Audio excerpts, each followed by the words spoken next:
Hey there, Mo, coming to you from Eagle Rider, San Francisco, BMW, and Honda. We don't necessarily put our bikes in storage. We do take them offline, some of them in the wintertime. I know many of you have had your bikes in storage, or at least they've been in hibernation.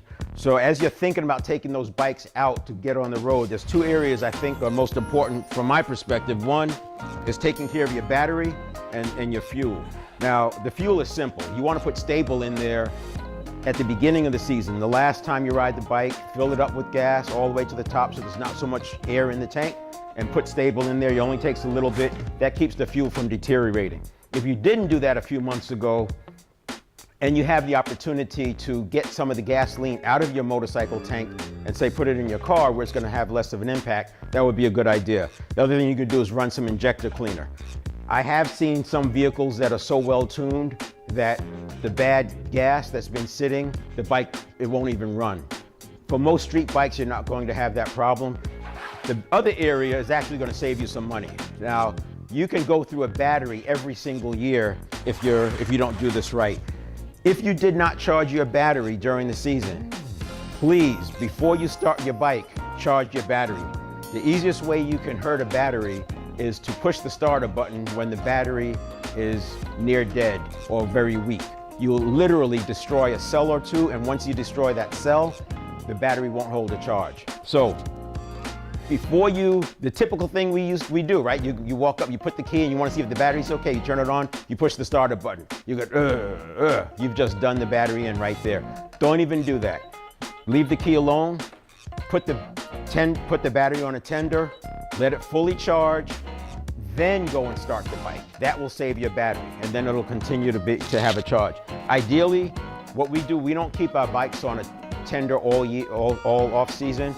Each month, we put the bikes on a battery tender just to get them a full charge.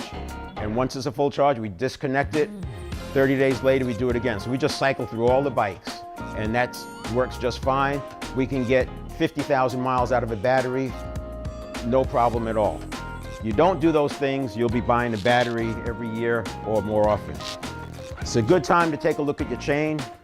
You can check out your chain wear. You lift the links up, see if they pull up or down on the sprocket. If they do, the chain is probably worn out. I recommend you clean the chain. We do have a video out there on chain maintenance, but you want to get a brush, and you can use a degreaser or WD-40, and then chain lube. And it's not just about lubing, you've got to clean it, otherwise that sand acts like sandpaper. So, main thing, fuel, consider taking the fuel out of the tank, putting new fuel in, and running some injector cleaner. If you put stable in there, you're probably going to be okay. Battery, make sure you put the battery on a battery tender before you hit that starter motor. Taking care of your battery is going to save you money. Taking care of your fuel is going to make sure you get good gas mileage out of that first tank, and it's going to keep your bike running strong. And taking care of your chain, of course, will save your chain. The difference between maintaining a chain properly and letting it just go however you want to do it is as much as 12,000 miles. I can get 25,000 miles out of a high horsepower bike through proper maintenance of the chain. I can see as little as 10,000 miles on a lesser powered bike if I don't take care of the chain. An average for me is about 18,000 miles. The other area you want to look at is the tire. Now, each tire is going to have a manufacture date on there. This one says 4717. That means it was manufactured in the 47th week of the year of 2017. I wouldn't be on a tire more than 6 years old.